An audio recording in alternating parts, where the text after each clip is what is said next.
Dr. Neha Chaudhary, Chief Medical Officer of BeMe. I wanted to welcome you all to today's episode of Being Me. We're really happy that you're joining us, and I'm really excited about today's episode because we have 3 members from the BeMe Teen Advisory Board to join us to talk about what it means to be a teen in 2021. Before we get started, I would love to have our guests introduce themselves. Jaydin? Hi, I'm Jaydin. I'm a 17-year-old. I live in Queens, New York, and I am a performing arts major at Benjamin N. Cardozo High School. A few things I do in my free time are club activities. I'm in Gateway, Key Club, and Charity Club. They're basically all charity clubs, except Gateway is kind of preparing you for college and scholarship opportunities for seniors and juniors. I'm also a part of SO, which stands for Student Organization, and we're in charge of things such as blood drives, prom, and club fairs, just informing the school about activities in our club. It's a really inclusive organization we have in our school. And I'm also a part of Senior Board, and it deals more with tending to the seniors and making sure their last year is enjoyable. Amazing. And Katherine?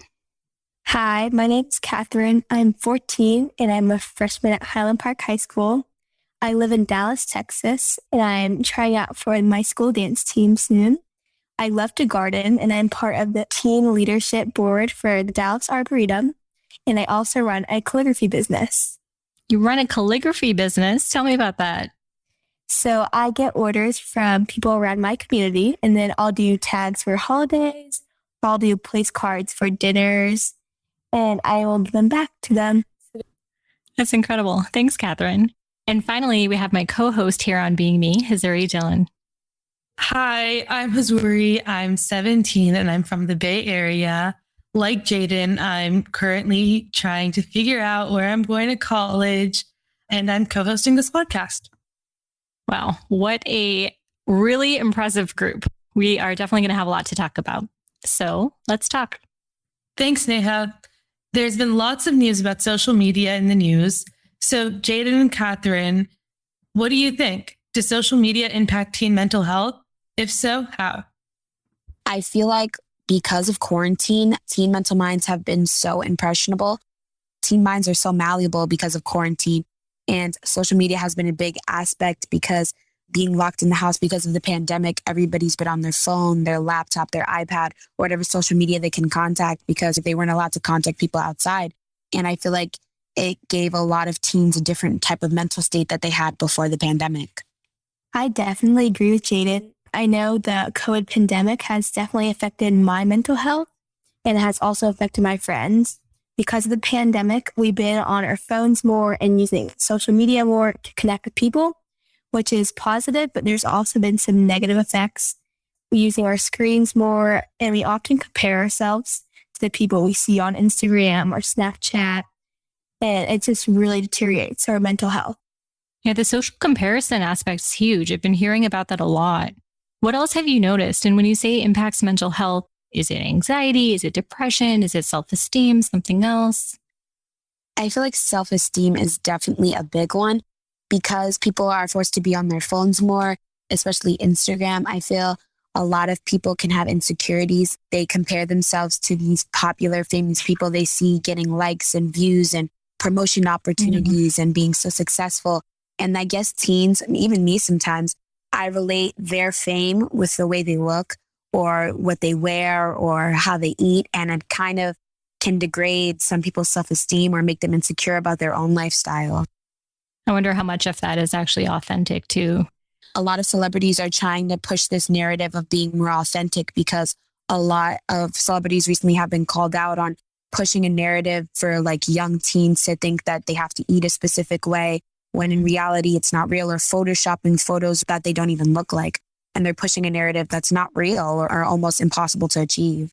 My school, definitely, I've seen how Photoshop really can distort the image and really make you look skinny or make you look a certain way. And looking at that on Instagram, you don't realize that image is distorted and you kind of compare yourself to it, and it really affects your mental health in a negative way. And I know a lot of my friends and I compare ourselves, which is not good. And I feel like it also may give some teens anxiety and probably body problems and stuff like that. Definitely. What have you individually noticed about how you feel after using social media? I tend to get wasted away on social media and just keep scrolling, which is definitely not good for my productivity. So I actually feel less productive after going on social media. So I try to either limit my screen time or do cleanses from social media. So I feel better about my productivity and my well-being in general. That's a great idea. When you take those breaks or you place those limits, how long for? What have you found to be helpful? So I'm currently on a cleanse from Instagram and I should be downloading it back by now. I did an October cleanse and it was so refreshing just to be away from Instagram. It has really helped me. I do have a time limit set for 30 minutes a day, so I just don't keep scrolling on Snapchat or any of my other social medias. How did you feel after the cleanse? I'm so curious.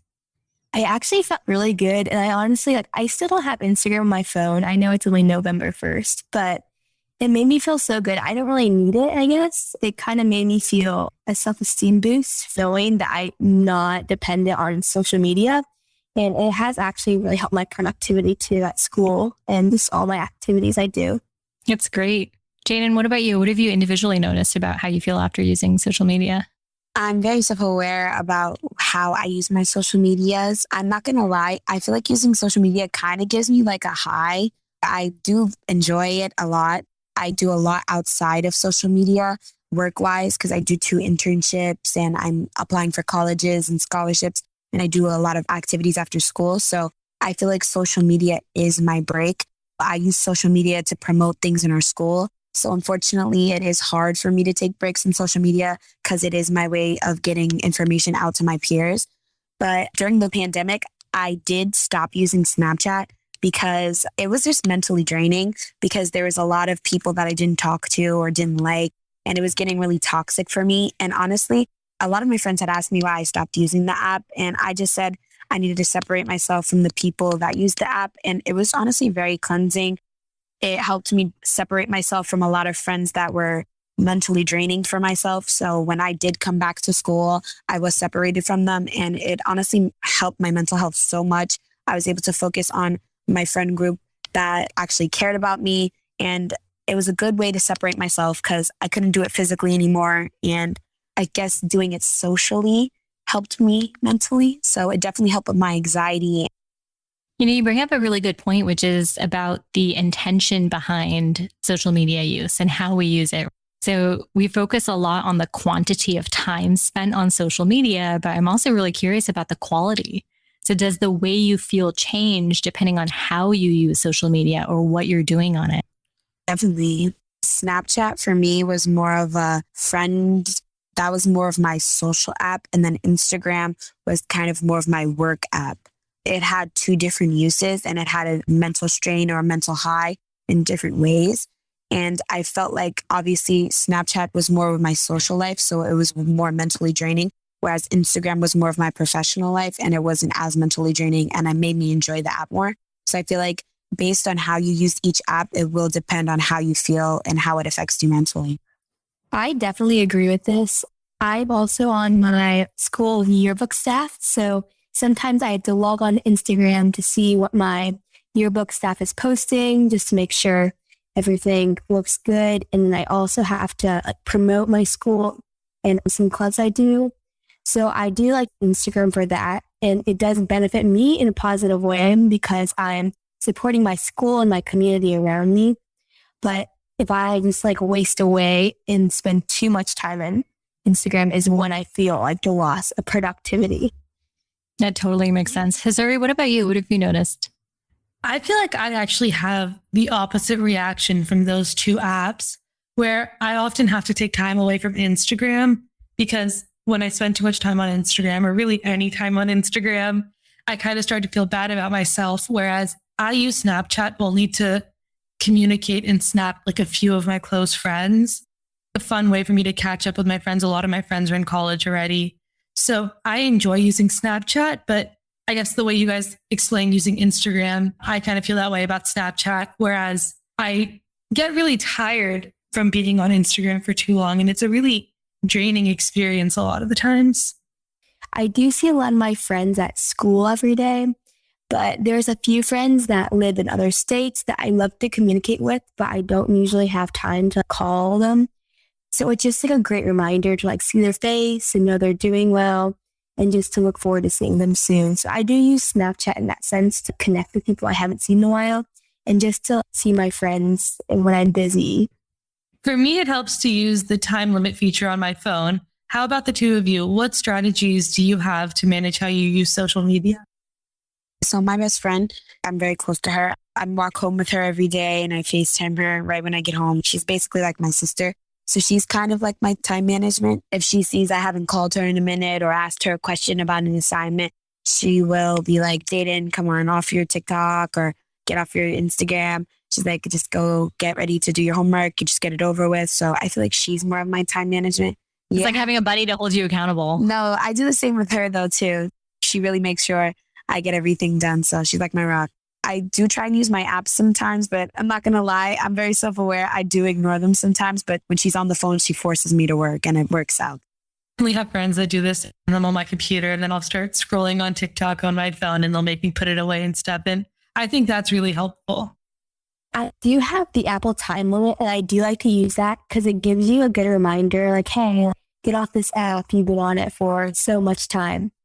Also, my parents can keep me in check a little bit with my Snapchat and Instagram usage. They're just there to be like, hey, like sometimes they ride me a little bit, but in the long run, it's probably benefits me because I do spend a little too much time on Instagram and Snapchat.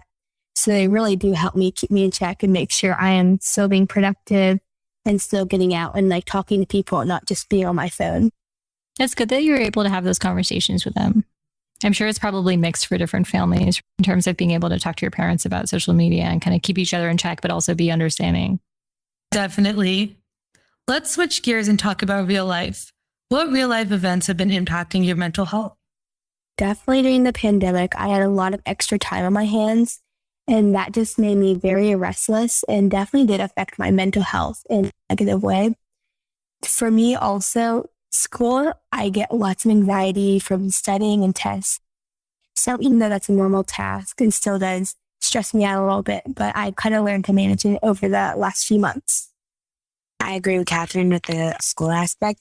As a senior, it's been getting really stressful. I've been having to see my guidance counselor a lot more recently because I have been just so stressed. I see my guidance counselor not even about school-related things sometimes. I'll just go to her and be like, I'm stressed.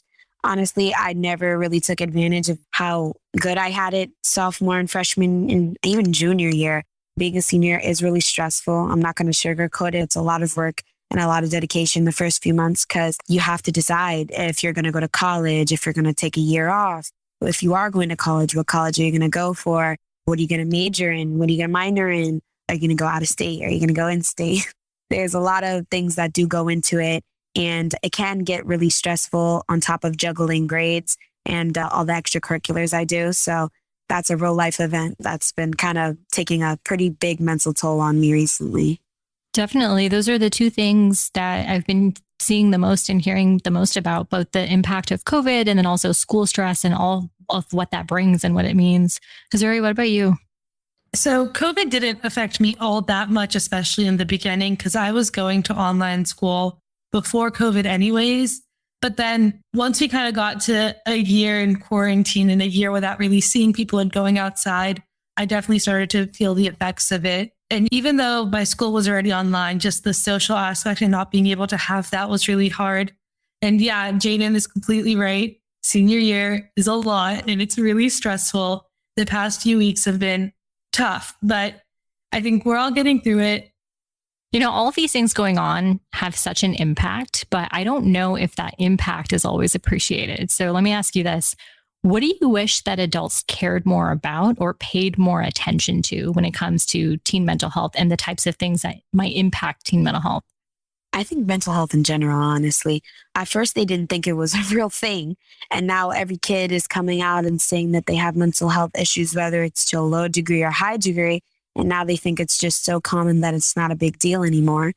So I just really wish they'd try and dive deeper into how things affect us and just see what's going on in our minds. how is this affecting you? How is that affecting you? How can we be less stressful on you? Just kind of indulge in us more, talk to us about it. Even the small things help. I think that's really important what you said about parents not seeing it as a real thing before. Do you feel like that narrative's changing, or are they more open, more receptive, or conversations happening at school? I'm just curious as to what your experience has been. For me, definitely the teachers are more open in the school. And I'm very fortunate to have parents that I could talk to about my mental health.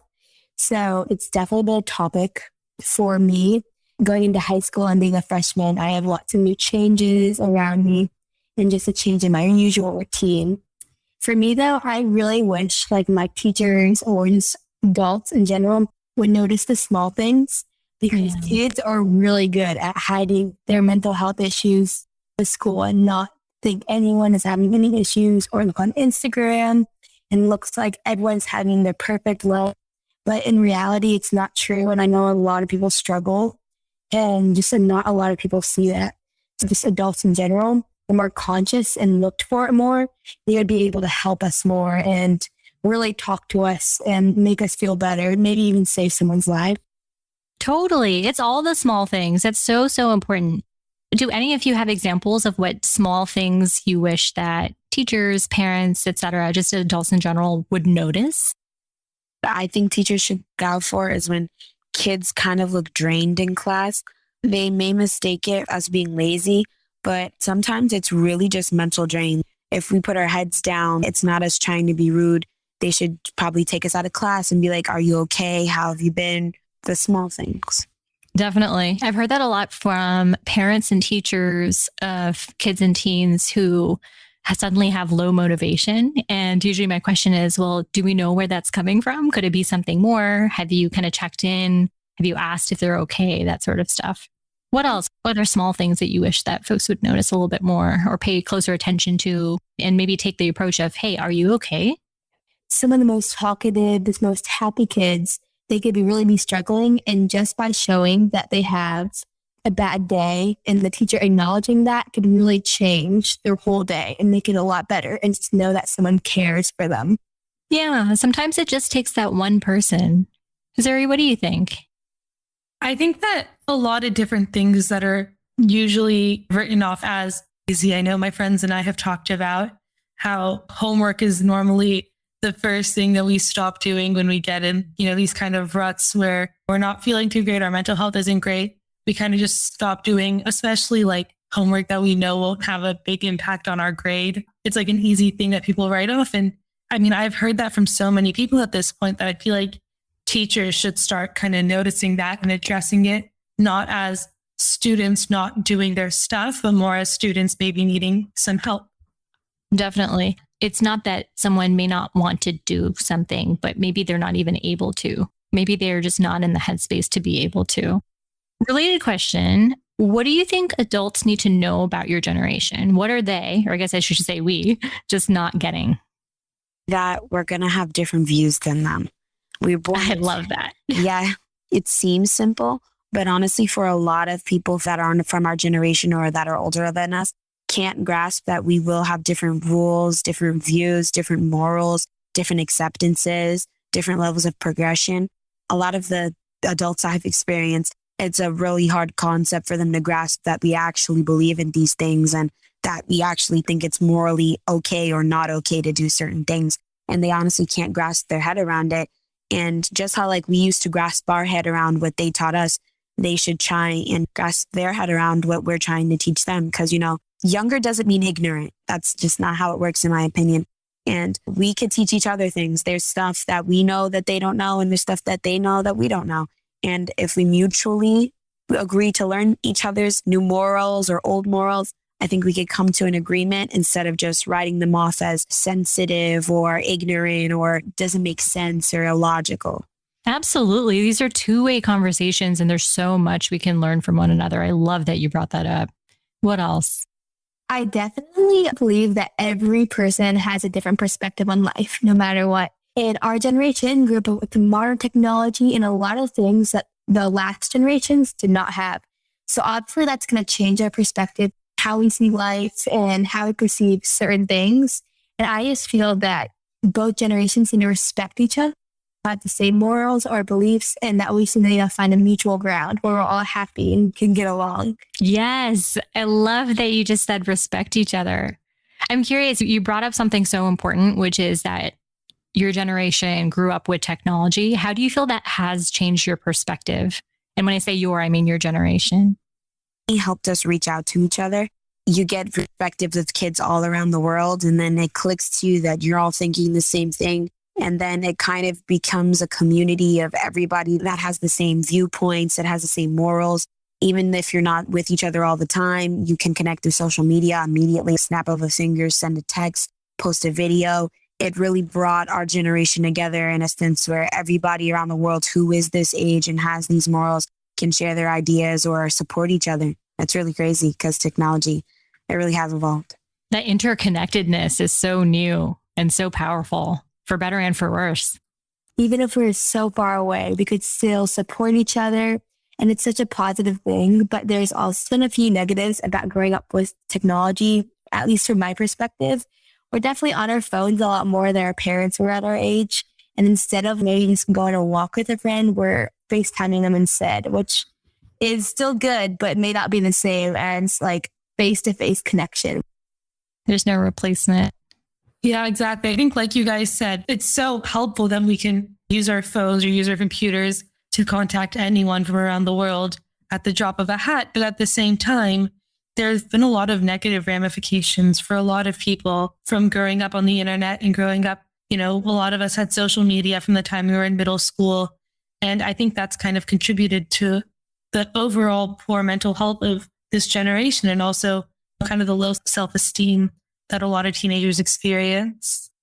Do you feel like growing up with the internet has changed your view of the world? Or how do you think it's different from other generations? It's kind of crazy for me because I actually was not allowed to have social media as a kid. So when I was allowed to have social media or access to social media when I grew up, it was kind of crazy how much I kind of missed out on. There was a lot of trends and a lot of inside jokes that I didn't know about and I was just kind of oblivious to. And it kind of really shifted my perspective of, wow, if you're not inside, you're like really on the outside. It's really crazy how there's a different community when you do enter social media. Now, as part of social media, because I've had social media for a few years now, I'm like part of this inside group where I kind of understand everything. And I look at my parents and I kind of laugh about how they don't really understand what's going on. But I look back and I'm like, wow, that was like me, like what, 5 years ago? And it really is crazy how it kind of changes the person you are or the things you're into or the things you say or the things you think based on whether you're really in social media or you're on the outside of social media. Definitely, because it is a different community in and of itself. We think of communities or used to think of communities as different in-person type of communities like your school, your neighborhood, maybe your religious organization. But now I think the online world has just created a whole different set of communities. And we should be thinking about that as very similar to in-person communities in terms of how we engage, how we feel as part of the community or as on the outside of a community, as you said. Yeah. And I think at the same time, the same way that trends go around, I think because everyone is so connected on the internet, things can happen in a day and within a day, everyone knows about it, which I think has been a really powerful tool. I think especially like what I'm thinking of, like the Black Lives Matter protests, where because of the internet, protests were able to happen in tons of cities around the world on the same day at the same time, all because we were all connected and people were able to plan things from different corners of the country. I feel like social media and the internet in general is such a big part of our generation. Since we grew up with it, like we know how to work it better. And there is definitely like a feeling of connectedness in the know if you have social media or just access to the internet, which really does shape people's personalities and opinions in our generation, which I feel like makes our generation a little bit different than the generations before us. Given the power of technology and social media that you just noted, how do you feel like technology could be used to improve teen mental health in a way that it's not right now?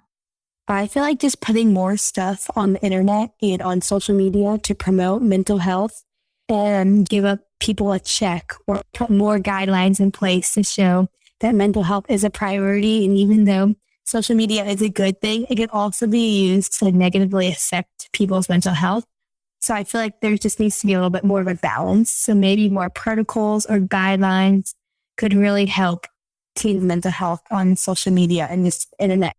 I like that. The same way we have in in-person communities, right? You have guidelines and you have rules and there's consequences and repercussions. What else? I feel like social media has such a powerful way of being able to push a narrative or push a beauty standard even. I feel like if you can push a beauty standard and you can push a narrative and you can push a product, you can push things to improve people's mental health. Instead of saying, oh, you can get this new workout, blah, blah, blah, or get this new waist trainer or something that's like trying to change people, you can push a narrative that's more authentic, more towards the idea of being who you are or embracing things that are normal or that haven't been normalized. Like, I hate these commercials that's always trying to get rid of acne. I used to be super insecure about my acne and I kind of still am, but I feel like you can push a narrative where it's like, as a teenager, it's normal to have acne. And it's almost something that's impossible to change no matter how many products you use. So instead of pushing all these medicines and all of these products so people can make money off of teens' insecurities, you can push a narrative where people are like, it's normal to have it. It's not something you can really change. So it's not something you should beat yourself up about. And I feel that social media is so powerful. Why push a narrative to make kids insecure about their bodies and their facial features when you could push a narrative that makes them feel okay for being authentic? I love that. And normalization is so, so important. One thing I've noticed is it seems like more and more teens are looking for authenticity online. Is that what you've been finding as well? Yes, I have been searching for that. I used to be very insecure and I'm still kind of insecure, but I've been working on it a lot. And I do look for social media platforms where they do push for authenticity. It's very important to me because I feel like it's so denormalized, but in reality, it should be something that's normalized because it can help with mental health so much. Because when you realize that everybody's the same and everybody goes through the same struggles physically and mentally that you do, you realize, wow, it's okay to be me because, everybody else is like this. And I feel like I really search for that in social media. And I'm not going to lie, I am finding it more often. And I love that about social media as of right now. I know everyone's at least insecure about one thing. And I know I, for one, definitely respond better to normalizing things that we don't see that much on social media. Definitely help me and make me feel better about myself. And I know it's the same for lots of my friends too. I mean, just responding to a picture of someone who's edited themselves makes someone feel so bad about themselves. So just showing them a picture of an actual body unconsciously makes the person feel better about themselves and knows that they're loved for who they are. Do you guys consider yourself change makers? And why is that important to you? Okay, and change makers in a sense where I do try and teach my siblings morals that are important to me. And I feel like that important to know as a kid, because I really do wish that I had learned the things I know now when I was younger. So I didn't have such a closed-minded and fixed mindset.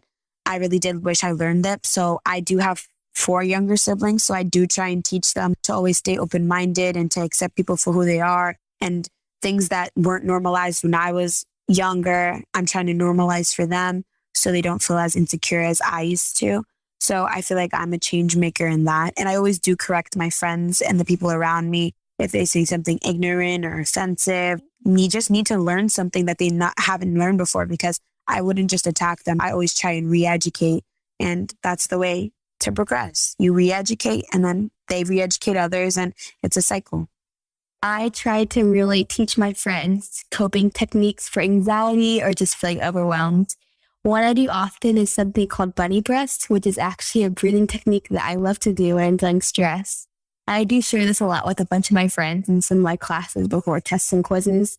And I just try to make people feel better about themselves and try to spread love and positivity, even though some people are feeling down on themselves a certain day. What are bunny breaths?